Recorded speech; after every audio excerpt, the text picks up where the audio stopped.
On ouvre la deuxième page de ce 21-23. Ce soir, on vous emmène sur le terrain en Roumanie. Pourquoi en Roumanie ? Bien parce qu'aujourd'hui, le président roumain, Nico Jordan, était en visite en France. Il a été accueilli à l'Élysée par Emmanuel Macron. Et justement, ce président roumain, Nico Jordan, vous l'avez interviewé, Alban Mikosi. Vous êtes notre grand reporter, chroniqueur international, ancien correspondant à Moscou et à Rome. Et donc, avec Étienne Lénart, notre chef du service enquête reportage, vous avez interviewé le président roumain. Vous allez nous raconter surtout les coulisses, mais surtout les enjeux de cette visite et ce qu'il vous a dit. Et puis, Arthur Königsberg, bonsoir. Bonsoir, Luc. Fondateur du think tank d'Eurocréative et spécialiste de l'Europe centrale. On souhaitait vous avoir parce que justement, pour nous, Français, on va dire Ouest-Européens, c'est toujours très intéressant d'avoir le regard de nos voisins est-européens, évidemment dans l'Union européenne et dans l'OTAN. Alors, je ne sais pas si on a vu l'image de Nico Jordan, donc justement à l'Élysée aujourd'hui, accueilli par Emmanuel Macron avec le sapin de Noël dans la cour de l'Élysée. Alban, vous avez, juste d'un mot, et on va voir un premier extrait, vous avez donc interviewé le président roumain. Sacré parcours pour ce président, jeune président pour son pays. Et puis, il y a eu des élections présidentielles il n'y a pas longtemps. Et c'était pas gagné, sa victoire. Et puis finalement, victoire plutôt la main. Il les a gagnés de manière quasi miraculeuse, pour dire les choses comme elles sont, puisque le candidat de la droite radicale nationaliste roumaine avait 20 points d'avance le soir du premier tour. Et quand on a 20 points d'avance à plus de 40% des voix, théoriquement, on gagne au second tour. Seulement, il a fait une tellement mauvaise campagne, Georges Simeone, entre les deux tours. Il est parti de Roumanie. Il est venu notamment en France. Ça, c'est le candidat de droite radicale. Et notamment en France, faire des interviews sur des chaînes de télévision de droite. Mais également, il a fait un tour d'Europe des télévisions de droite. Au final, il a été oublié en Roumanie. On le voit là à l'image. Il y a eu ce débat de second tour totalement surréaliste où Nico Jordan, lui, était là, mais pas Georges Simeone. En Roumanie. Il était en Roumanie pour eux et son adversaire politique, lui, n'était pas là. N'était pas en Roumanie. Non, puisqu'il a fait son tour d'Europe. Au final, les Roumains ont jugé que Georges Simeone, finalement, n'avait pas le niveau pour être président. C'était l'ancien patron du club des supporters, des hooligans de la Fédération de Roumanie de football, certes, mais ça n'en fait pas quelqu'un de compétent pour être président. Nico Jordan, lui, c'est l'ancien maire de Bucarest, c'est quelqu'un de modeste. Vous voulez voir dans l'interview. C'est un mathématicien qui a fait ses études en France. Bref, j'ai regardé sa bio, c'est un mathématicien de génie, un double vainqueur des Olympiades de maths. Il a eu le score le plus élevé, quasiment impossible, 42 sur 42, du jamais vu. Il y a une certaine timidité. C'est une grosse tête. Oui, et donc, il parle français, puisqu'il a fait ses études à Normal Sup, maths en France. Voilà. Juste un mot, Arthur. Oui, est-ce que c'est une nouvelle génération? On va aller dans le vif du sujet en Roumanie, mais on reparlera peut-être de ce qui se passe en Europe de l'Est. Mais cette année, l'Europe de l'Est, il va y avoir des grands enjeux. Il va y avoir, par exemple, des élections en Hongrie aussi, avec Viktor Orban qui remet son mandat en jeu. Ce qui se passe en Europe de l'Est, en Pologne, partout, c'est important. On en parlait très peu avant. Oui, bien sûr, parce que ça dessine certainement l'architecture de sécurité aussi européenne de demain, tant effectivement sur le flanc oriental de l'Europe que dans le rapport de ces pays à l'Union européenne ou ce que doit être l'Europe demain, parce qu'on sait que c'est une zone clé à la fois pour les États-Unis et leur stratégie dans les années à venir, mais aussi pour la Fédération de Russie, parce qu'un grand nombre de ces pays situés entre mer Baltique et mer Noire sont situés dans ce que la Russie appelle son étranger proche, ou sa zone d'influence, ou le nouveau monde russe. Voilà, exactement, sa zone ancienne zone d'influence. Exactement. Et donc, vous mentionniez les prochaines élections législatives en Hongrie.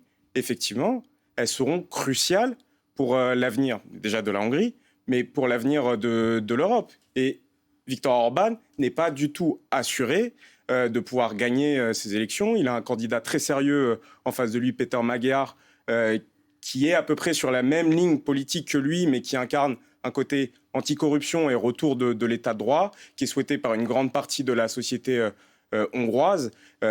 Et donc, effectivement, les regards devront être braqués sur ces élections. Mais pour revenir à la Roumanie, oui, Nicu Jordan est un miraculé. Un miraculé parce qu'effectivement, il ne devait pas gagner ce second tour de l'élection présidentielle roumaine, tant Georges Simeone, candidat d'extrême droite du parti AUR, était si loin devant au soir du premier tour.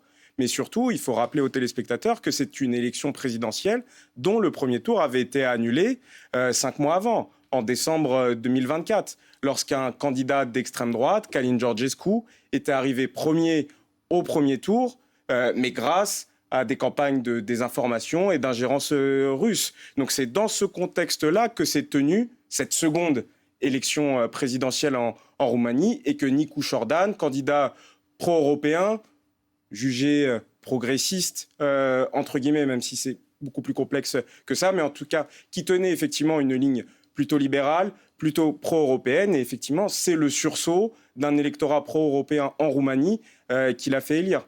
Mais toutes les difficultés que connaissait la Roumanie avant son élection n'ont pas disparu. La défiance envers les élites politiques roumaines n'ont pas disparu. Et le parti de George Simion, ce candidat d'extrême droite, n'arrête plus de monter. Alors évidemment, on parle de la Roumanie parce qu'on en parle nécessairement parce qu'il y a la guerre en Ukraine et que la Roumanie, eh bien, c'est un État tampon parce que la Roumanie est frontalière de l'Ukraine. On va le voir déjà dans un premier extrait de votre interview avec Étienne Lénart-Alban. On écoute donc Nicu Jordan que vous avez donc interviewé ce matin.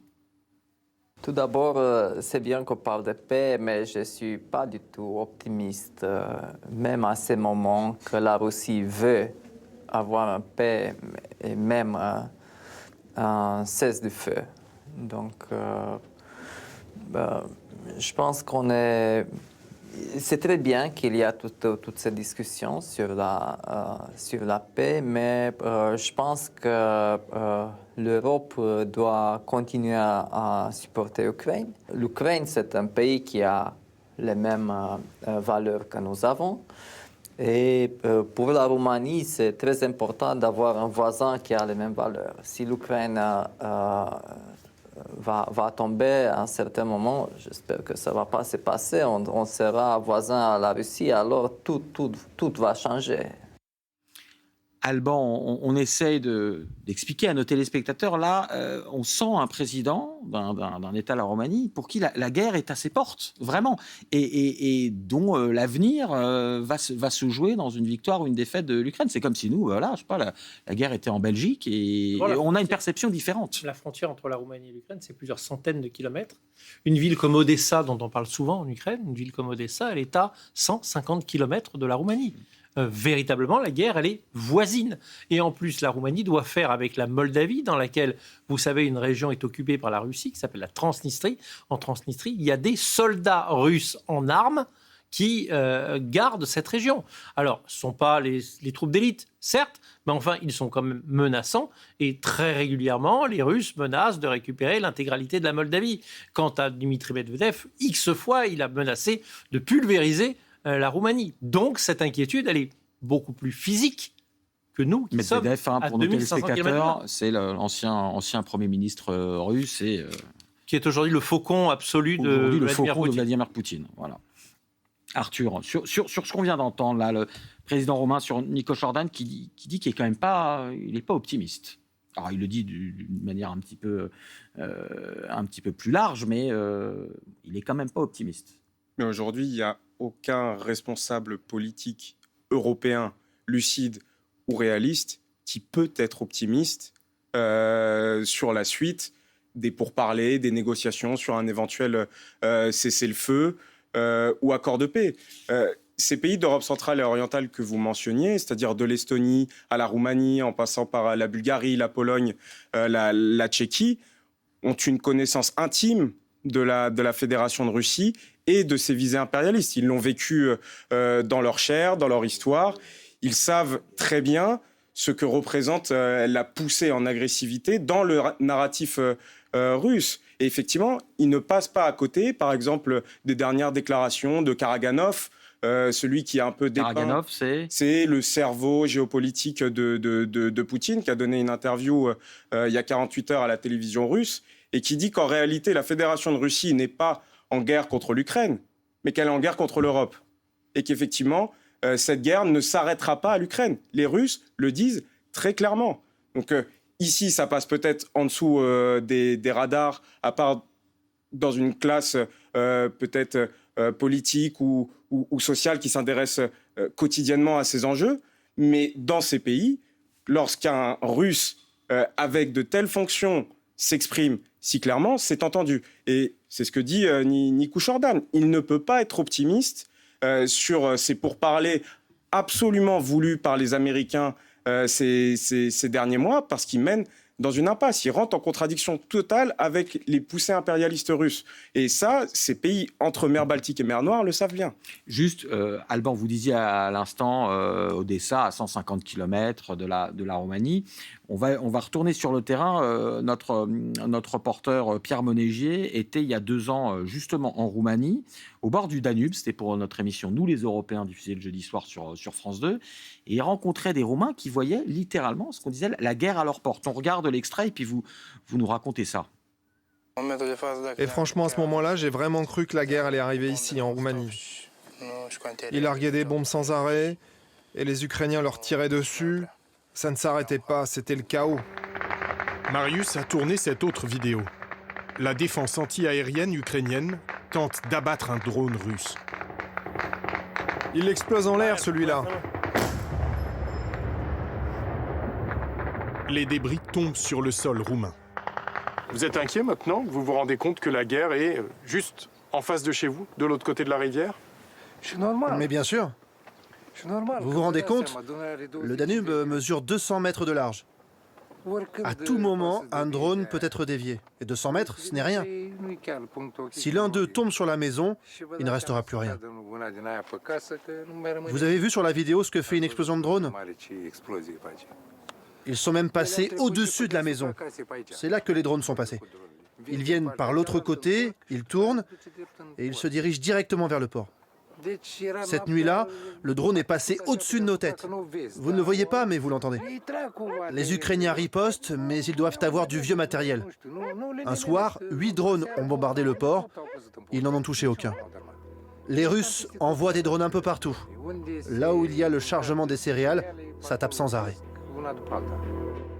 Alban, on en parlait. Là, on voit le Danube. C'est exactement, il faut expliquer aux Français, c'est exactement comme si la guerre elle, se déroulait en Allemagne et que les Alsaciens, Strasbourg, voyaient juste de l'autre côté la guerre. Donc Absolument. elle peut être très proche. On a vu le Danube, le bateau rouge que vous avez vu à l'image, au deuxième plan, il est côté ukrainien. C'est le port d'Ismaïl. Moi, j'ai tourné là-bas parce que le port d'Ismaïl, c'est un port d'exportation de céréales.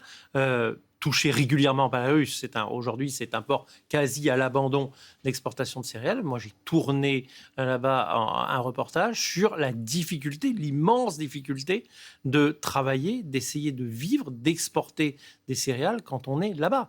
Les Russes en font un objectif stratégique. Et effectivement, vous avez raison de le dire, c'est de l'autre côté du fleuve. Donc, régulièrement, des morceaux tombent en Roumanie. Nico Jordan, le président, à cette question que nous avons posée, a répondu « Tant que c'est par accident, on ne peut pas considérer que les Russes sont responsables. Ce n'est pas la même chose si les Russes touchaient un objectif en Roumanie. » Alors là, on arrive vraiment sur l'aspect militaire, sur l'aspect défense européenne. Peut-être le rôle des Américains, et vous allez réagir, Arthur, juste après ce deuxième extrait de votre interview avec Nico Jordan, Alban, justement, quand il parle de l'Europe de la défense qui avance, mais peut-être pas encore assez. On écoute. C'est très bien qu'on a commencé à prendre la sécurité en notre propre main et on sera capable d'ici quelques ans, tous ces programmes de financement pour l'armement sont très bien. Et pendant ce temps, c'est important de maintenir la relation avec les États-Unis. Arthur, on l'a souvent entendu ça de la part des dirigeants est-européens pour qui le bouclier américain reste absolument vital. Oui, malgré tout ce qu'on entend et tout ce que la présidence un peu chaotique ou menaçante de Donald Trump, pour eux, c'est vital. Bien sûr. Dans leurs esprits stratégiques, la vraie garantie de sécurité, oui, c'est l'OTAN. Mais derrière l'OTAN, ce sont les États-Unis. Les vrais assureurs de l'article 5 de l'OTAN dont on parle tellement, ce sont les États-Unis. Et les États-Unis ont une présence militaire très importante. Juste l'article 5 pour nos téléspectateurs, c'est cette disposition qui dit que quand un membre de l'OTAN est attaqué, normalement les autres viennent à sa rescousse. Exactement. Et qui a été activé une seule fois dans l'histoire jusqu'à présent, c'était après le 11 septembre 2001. Là, effectivement, les membres de l'Alliance ont activé le 12 septembre 2001 l'article 5 de l'OTAN. Mais c'est vital, oui, pour ces pays d'Europe centrale et orientale d'essayer le plus possible de conserver les États-Unis sur leur sol. Ce qui est particulier sur le cas roumain, c'est que les États-Unis ont déjà annoncé et programmé un retrait progressif des effectifs militaires états-uniens du sol roumain. C'est près de 50% des effectifs qui partiront de la Roumanie dans les mois à venir. Donc effectivement, il y a une nécessité pour Nicu Jordan et les élites roumaines, les élites stratégiques, militaires, de trouver de potentiels nouveaux alliés en Europe. La France, qui a 1500 soldats actuellement en Roumanie, et qui pourrait en avoir jusqu'à 4000. C'est tout à fait en projet, et en cas de montée de tension, ça arrivera. Alors, il y a la France, justement, je voulais vous montrer un dernier extrait, parce qu'il va falloir qu'effectivement, et on est en phase de transition, des engagements américains, montée en puissance des Européens, dont la France qui a des soldats en Roumanie, sauf que acheminer nos matériels, nos soldats en Roumanie, on n'y est pas encore, c'est pas encore très fluide. Regardez, vous allez réagir là-dessus. Regardez ce reportage de mars dernier de Sophie Broyer sur le chemin des armes de l'OTAN. Vous allez voir, c'est assez sidérant. Souvenez-vous, c'était en 2022. Après l'attaque de l'Ukraine par la Russie, la France bombe le torse et envoie des troupes en Roumanie. Les journalistes sont invités pour filmer le fleuron de l'armée française, le char Leclerc. Une démonstration de force pour prouver la capacité de la France à se déployer rapidement face à la menace russe. On demande des autorisations de passage de frontières, de traversée de territoire aux pays concernés sans difficulté particulière. La réalité est plus complexe. L'administration allemande a refusé le transit du convoi français par la route. Le char Leclerc pèse 56 tonnes, le porte-char 37 tonnes. Trop lourd pour Berlin. Les chars ont dû faire le voyage en train. Un imbroglio administratif révélé un an plus tard dans le huis clos d'une audition parlementaire. L'Allemagne a refusé l'autorisation de passage des porte-chars français, évoquant une réglementation européenne et un poids à l'essieu trop important. Les Français ne sont pas les seuls empêchés. Dès 2017, l'OTAN s'alarme. Les chars américains qui débarquent en Allemagne perdent trop de temps à rejoindre les pays baltes. Selon un rapport de la Cour des comptes de la Commission européenne, il faut jusqu'à 45 jours pour traverser l'Europe. Des pays refusent le transit de matériel lourd. De la solidité des ponts à l'écart des rails entre pays, les infrastructures ne sont pas adaptées. Alban et Arthur, qu'est-ce qui s'est joué aujourd'hui avec la visite du président roumain en France? J'allais vous dire, est-ce qu'aujourd'hui, la visite d'un président roumain, c'est plus du tout la même chose qu'il y a encore 5 ou 10 ans? 5 ou 10 ans, l'armée française, elle allait en OPEX, comme on disait, dans le Sahel et tout. Est-ce qu'aujourd'hui, voilà, notre centre de gravité politique, diplomatique, militaire, ça va être l'Europe orientale et la centrale. vraie guerre, elle est actuellement en Ukraine, donc à la frontière roumaine. L'armée française y est, donc oui, il y a une préoccupation. Il y a une préoccupation, comme vous l'avez dit très justement, Arthur, tout à l'heure, sur le fait que les Russes puissent aller au-delà de l'Ukraine un jour. Donc, effectivement, c'est là que ça se passe, c'est là qu'il faut être. La Roumanie, en plus, est un pays quand même qui a une vraie importance au niveau européen aujourd'hui. C'est un pays qui, économiquement, ne va pas si mal que ça, avec une ville Bucarest qui marche très, très bien, par exemple. Et c'est un pays qui a une relation traditionnelle à la France très forte. Et ça, le président, l'interview est en intégralité et accessible sur le site franceinfo.fr, évidemment, où vous verrez l'attachement que les Roumains ont à la France. J'ai vu 20 millions d'habitants la Roumanie, je crois que c'est la 6e population de l'Union européenne. C'est le 2e pays après la Pologne dans l'Europe centrale et orientale. C'est pas rien, Arthur. C'est pas rien, et c'est un pays stratégique pour la mer Noire et pour notre souveraineté, la souveraineté européenne en mer Noire. Oui, parce qu'on l'oublie, mais si nos téléspectateurs n'ont pas la carte dans la tête, la Roumanie a un gros accès à la mer Noire, donc stratégiquement c'est important. Avec le port très important de Constanța, et qui permet aujourd'hui, notamment à l'Ukraine, de faire ses exports de céréales, et qui est un port véritablement stratégique. Ah d'accord, l'Ukraine utilise le port de Constanța, son allié roumain. Absolument. Exactement. Donc effectivement, ce qui est venu chercher Nicu Jordan en France, et la réception d'Emmanuel Macron, c'est peut-être une pierre de plus vers ce chemin de l'autonomie stratégique européenne. Il le mentionne dans l'interview que vous avez réalisée avec lui.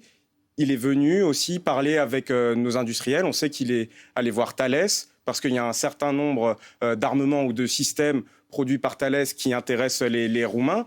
Mais avec une chose que les Français doivent avoir en tête, c'est que l'ensemble de ces pays d'Europe centrale et orientale, aujourd'hui, effectivement, se réarment. Mais leur enjeu, c'est de faire beaucoup plus d'industrialisation, sur leur sol, c'est-à-dire d'avoir des usines. Si Thales vend des produits à la Roumanie, il faudra construire des usines en Roumanie parce que leurs dépenses et leur montée en puissance de leur budget militaire doit pouvoir être justifiée auprès de la population roumaine, c'est-à-dire créer de l'emploi, du dynamisme économique. Et c'est ce qui est venu chercher le président roumain aussi. L'Europe de la défense, elle passe plus que jamais et elle va plus que jamais en Europe orientale et centrale. Merci à tous les deux pour cet éclairage stratégique et on en reparlera certainement.